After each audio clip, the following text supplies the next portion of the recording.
Hey everybody, how's it going? It's your boy Garden Sound. Today I'm joined by a very special guest, my buddy Sean. Hello?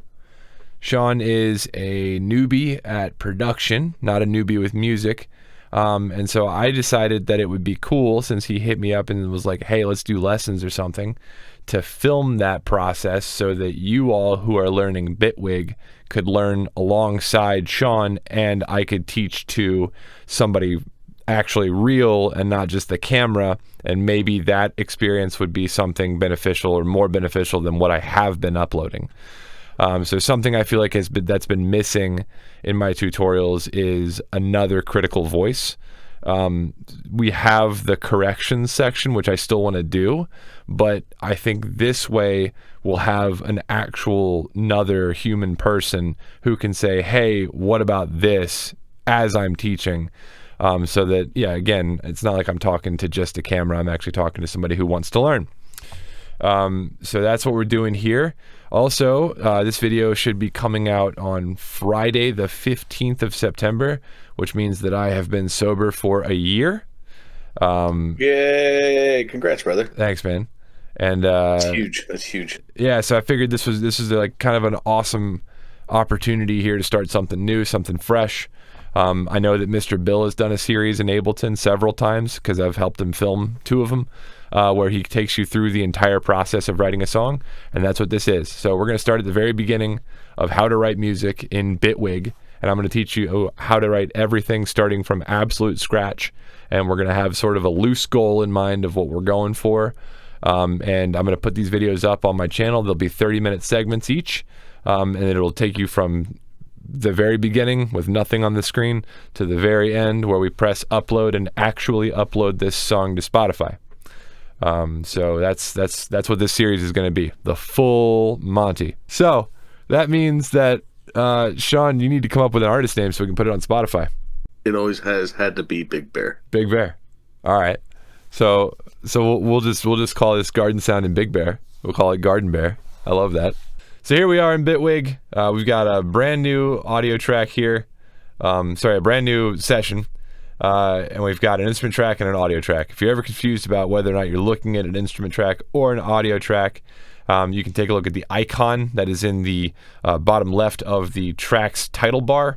You'll see that the instrument one has a keyboard and the audio one has a waveform. And there's also hybrid tracks, and you'll see like kind of a slash and then both of them on there, but we're not going to go into that right now, and I'll go over that when we do. But for our purposes, we're just going to get a clip going. And so let's use a instrument track and open up something that I've done before on this channel, which would be my kick synthesizer. So you can either, with the track highlighted, press B for browser, and then start typing. For me, it's going to be Garden Sound. There it is, kick synth. People were talking shit about the new browser. I already kind of like it more because it feels like Ableton's search function to me. So here's the kick I made a while back on YouTube. I'll put a link to that in the description. Very good. Let's get a basic kick beat going. To make a new clip in the arrangement view, we're just going to double click, and that creates a clip. I'm not sure how to change the default length of the clip, but you can always adjust it using your mouse on the sides of the clip to however long you'd like it to be. Let's leave it at 1 measure for now. I'm going to open this up by double clicking on the title bar. As you can see, that now brings up the piano roll on the bottom. I'm going to increase the size of this slightly, and I'm just going to put in 4 on the floor beats in here. So choosing C3, highlighting everything, and then pressing and holding Control and tapping D for duplicate.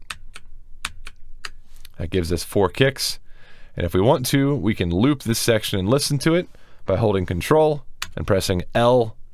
That brings the loop braces to surround exactly this clip. Let's press play and listen to what we've got. Okay, we've got a banger.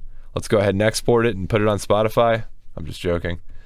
Let's get a snare in here. Same process as adding the kick to a track, but this time we have to actually add the track to the session. So you can click the plus right here, or if you're a super cool kid, you can hold Control and press T for track. And then we can press, again, B for browser and type in Garden Sound, snare, do the same thing we did earlier and double click to add a clip, this time in the snare track. And we're going to add a snare on 2 and 4. So we're going to open it up, go to C3 or C4, double click to add a note. All right, let's hear what we got. I think that snare is a lot louder than the kick, so I'm going to turn the snare down a bit by holding my mouse and dragging to the left on this little volume bar here.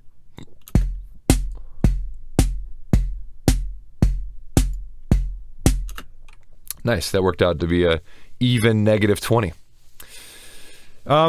Before I go any further in this track, I do like to start differentiating what my different types of noises are. So for these two, they're both drums. So I like to hold shift, click both of them to have them both be selected.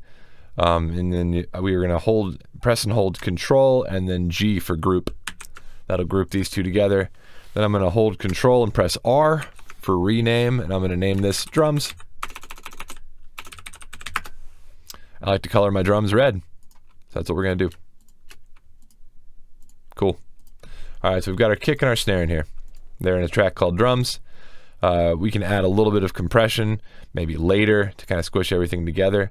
But at the moment, we've got ourselves a solid 4 on the floor kick and a snare on 2 and 4.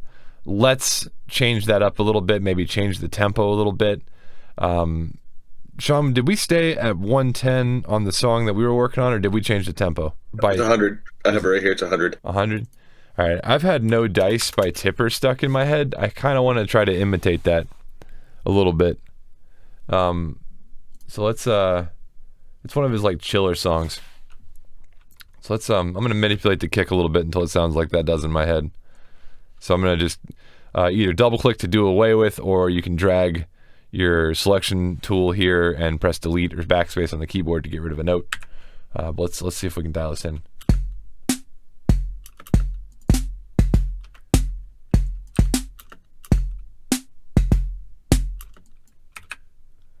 All right, the phrase is longer. So now I'm going to do a trick I did earlier, but instead of in the piano roll, we're up here in the arrangement view. I'm going to select the clip, hold control, and press D to duplicate.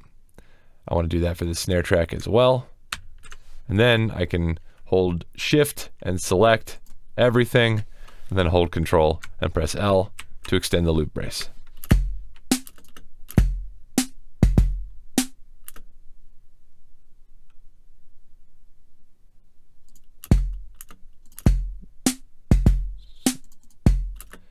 This kick is late on the track I'm thinking of.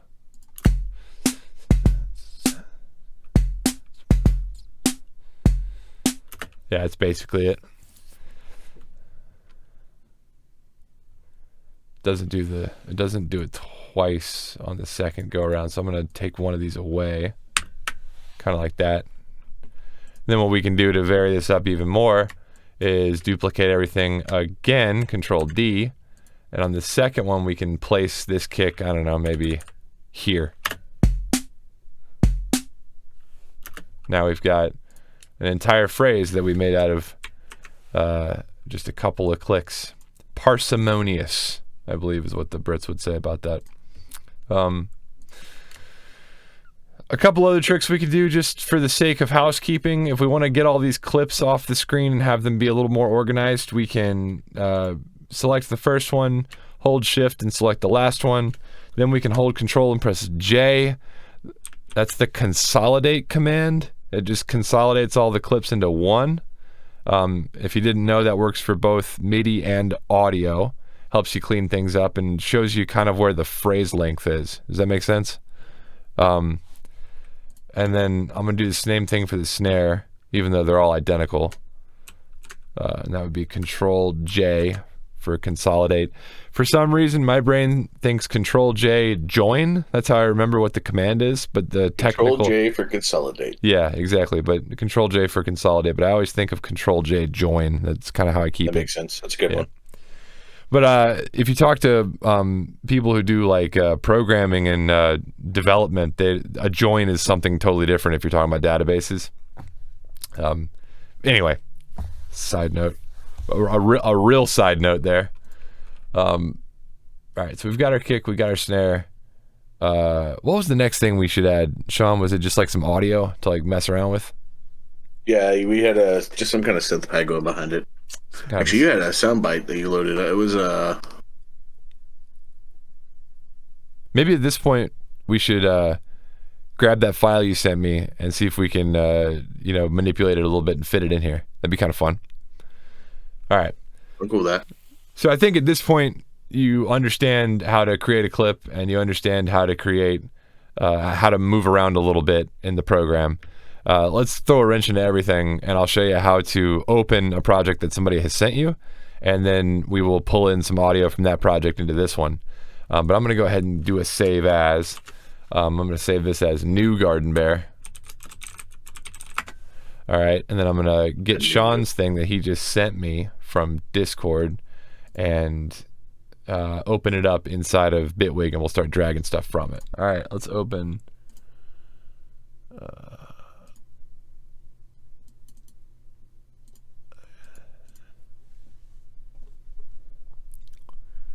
Hey, it didn't freak out.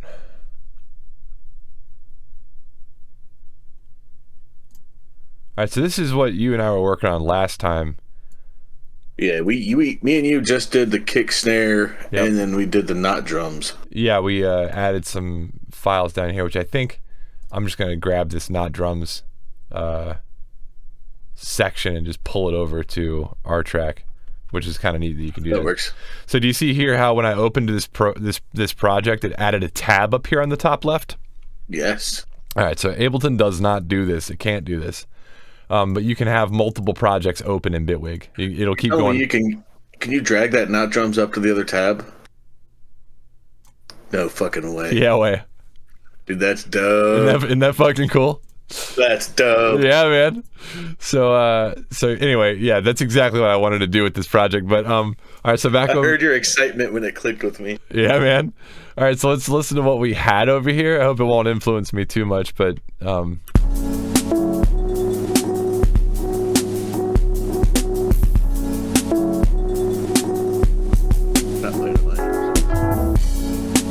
oh fuck, you made this into like a Thriftworks track.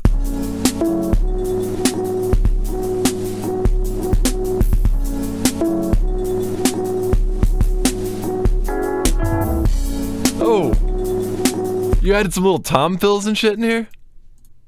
A little bit. All right. Nice, dude. You did fuck around with this. That's really cool. I'm gonna I'm gonna just like bring some of this shit over to our new thing, especially these hats. Like I love the shuffle you've got on this. All right, so we're gonna grab. All right, so basically, what everybody, what you're seeing is this is something that Sean and I started last week. Before I was like, hey, can we let people watch this, because we were really getting into a groove last week, and it was a lot of fun. And he worked on it off camera based on what I was able to teach him last week. So this is exactly what I'm trying to tell you guys. If you watch this series, you're going to learn just like Sean did, because it's obvious that he picked up what I was putting down last time and went ahead and progressed this tune a bit. I really like the fucking hats, dude. This is so shuffly and like cool. I figured you would. You love shuffle. Yeah. So now, are you using the shuffle inside of the program here? No, I did it. I did it myself. Oh, you adjusted them in here. Yes. All right then. Nice. So there's a couple different ways you can put. It took me way longer than it should have for the first time. Yeah, there's a couple different ways you can put shuffle and stuff on in Bitwig. The easiest way to do it, quote unquote easiest, is to enable the shuffle button here. Oh, hey, and they changed the wording now from the versions. So instead of it, it still says groove here. Damn, I can't believe they missed that. So it says groove in this menu, right? This play menu, but over here the button is called shuffle, which I think is an inconsistency they need to fix still.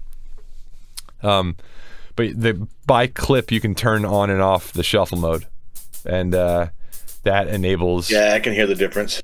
Yeah. So it looks like it is on.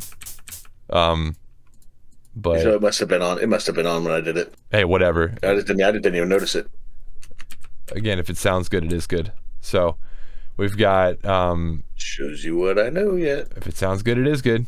We're going to bring these tracks. So again, we can just select tracks we want to drag from one project into the next. So I'm going to grab these closed hats and drag them over here, and we'll put them right here into the drum group, just like that. All right, I'm pressing D every once in a while to turn the stuff at the bottom of the screen off, in case you're wondering. So if I have a track selected and I want to see the devices, I'll press D for devices, and it will show me that track's device panel. And if I want it to go away, I can press D again. Same thing if you have the piano roll open.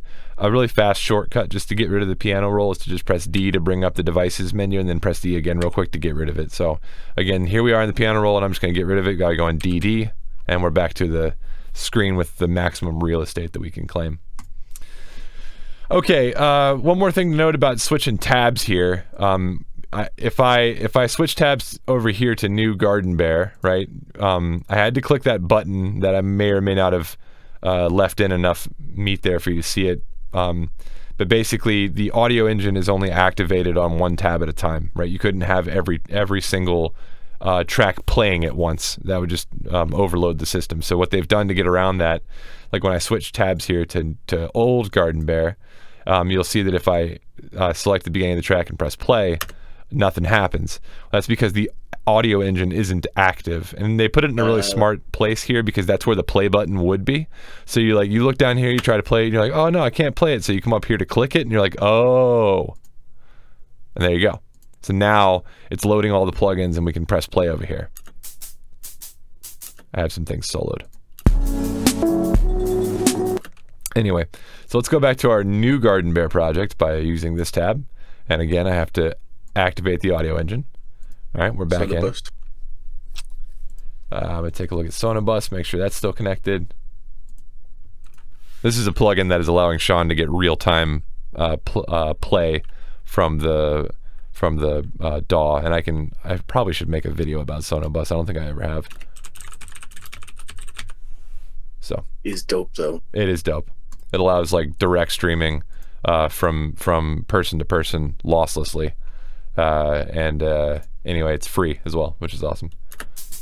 I think the closest thing that there is paid-wise is Audio Mover, which is I don't remember who makes that. Maybe it's Cable Guys, but I don't know.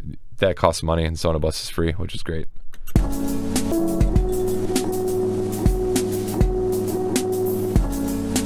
Oh, cool. So since we don't have any shuffle or groove in this project, immediately it's less shuffly and groovy. Do you hear that? I do, actually. I noticed that. The hi-hat's more robotic. Yeah, they are a little bit more robotic. So check this out. Everything in this page currently has the groove or the shuffle mode enabled, except for the audio. I'm gonna see whether or not there's an option to by default have shuffle turned off real quick, because I want to know, and you all watching might want to know too.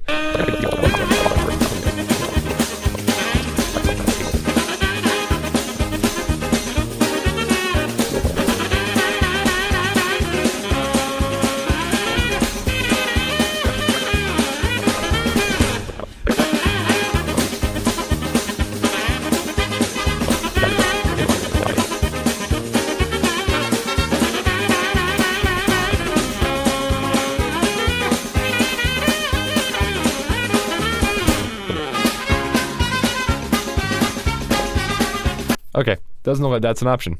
Cool. So by default in Bitwig, all clips have groove on them. You have to turn them off. Could be annoying, depending on who you are. I guess I don't care. It's 6 of one, half dozen of the other, right? So, let's see here. Currently, groove is applied to everything, but groove is not turned on. So let's turn groove on. To turn it on, we're going to go to the play menu. We're going to press enable groove. That should turn it on, and we can start to tweak it a little bit.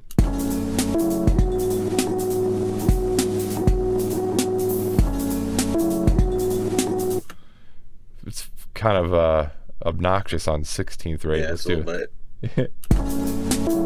That's a little better.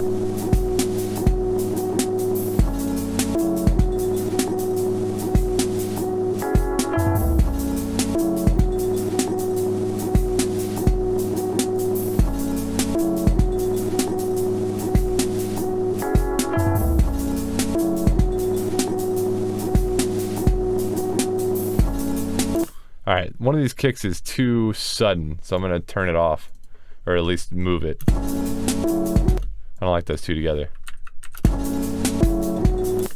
That's better. You like that? Like that, yeah. That's what I was going for anyways. I want to delay this one too now.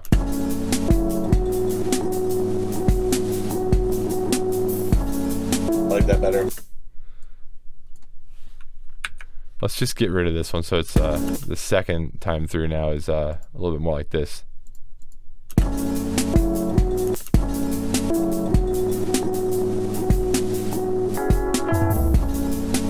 All right. Like that. So we accidentally broke our sidechain that we had going on here.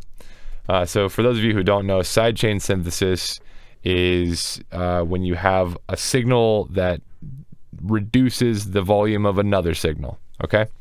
And usually that's kick and snare in electronic music.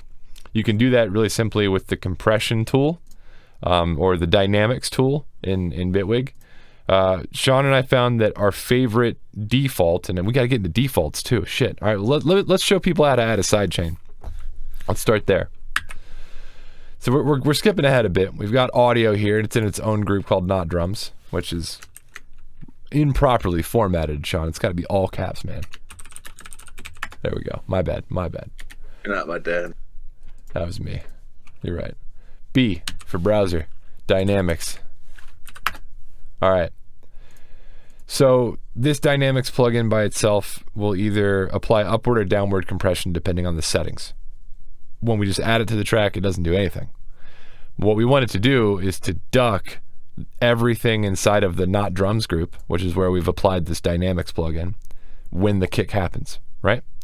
So Sean and I found last time that the best preset to use for that is compression 1. How do you get to presets in Ableton? Excuse me, Bitwig. Damn it, I'm going to do that a bunch. All right. Womp womp. Womp womp. So in Dynamics, you can, or in any plugin, you can press this little folder. That'll open the browser, but specifically, it'll open the section of the browser where there are presets saved and stored for this particular plugin. So we're going to select compression 1. You can audition these, by the way. So if you have the track playing in the background,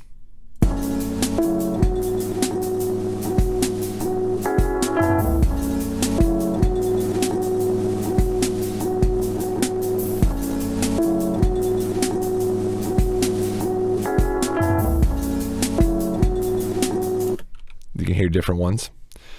So we've got compression 1. And the input device down here is going to allow us to select which of the tracks we'd like to use as our sidechain, or what the signal is going to be that ducks the tracks. If you ever get confused about which button or knob inside of a plugin does what, which button can you press on your keyboard to find out more about that, Sean? F1? Yeah, you remembered. All right. So I have the micro keyboard, so I forget. No, it's all good. So the whole function one. If you press F1 while you have any plugin selected, it will show you a live interactive view of the particular plugin that is selected, allowing you to manipulate it and audition your settings while the track is playing. So if I press spacebar and play the track, I can actually manipulate what's happening right here in this help menu, and it will save those settings and apply them to the plugin where I pressed F1 from. Hope that makes sense. Let me just show you.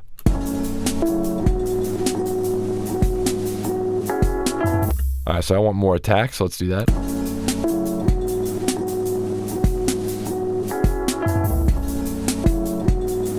All right, I don't have my sidechain selected. It's this one right here. I can tell because it says audio sidechain source, path for incoming audio sidechain signal. Fantastic. So I'm going to go to drums, kick synth, garden sound, post. Don't worry about post and pre right now. Just always select post.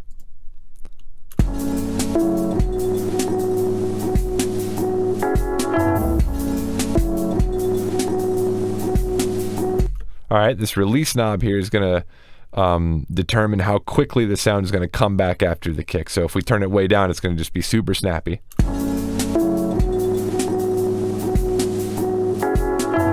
That's not musical enough for me, so let's turn it up a bit. I usually like around 130.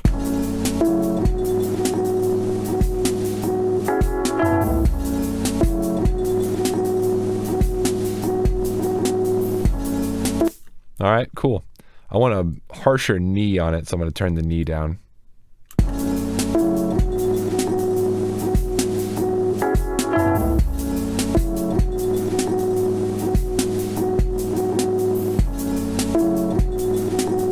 Cool.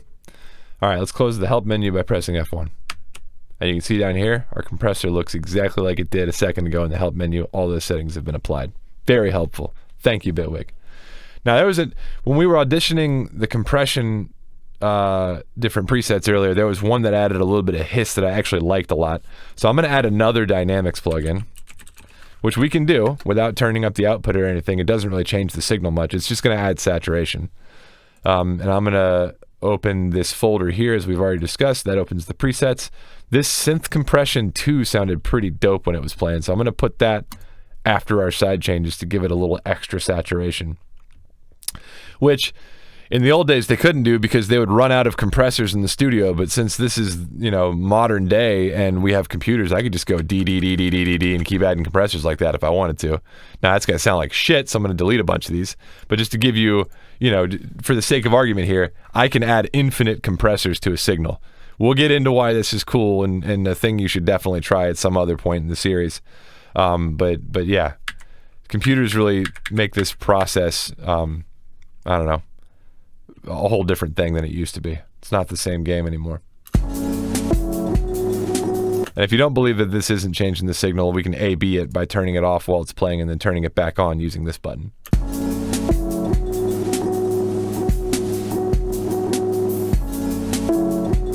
It's adding that like hiss that's on the tape piano. It's adding like that kind of hiss on there. Almost like white noise. Yeah, it's kind of cool. It sounds like a record, like a vinyl record. What's this trailer thing doing? Is that adding anything?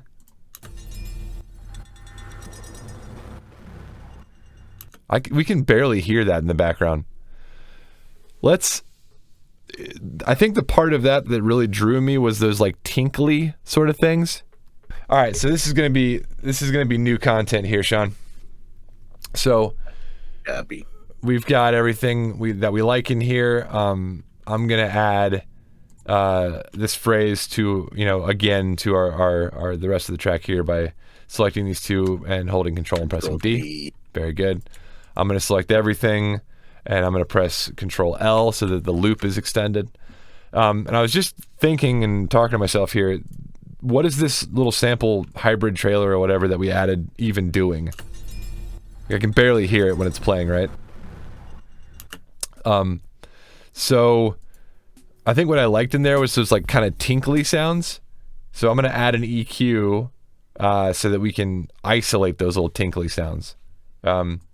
So I'm going to use EQ5. I don't know if they fixed... Exciting. Yeah, I don't know if they fixed EQ Plus or not, so I'm just going to add EQ5 because it's like a habit. And see if we can isolate those little tinkly noises, because there's like some low frequency, like kind of like almost like a low tam-tam or something in the background. You hear it? That... I do. I don't want any of that. So right-click on this node, change it to low shelf, so that we can drag it down and get rid of all the low frequency.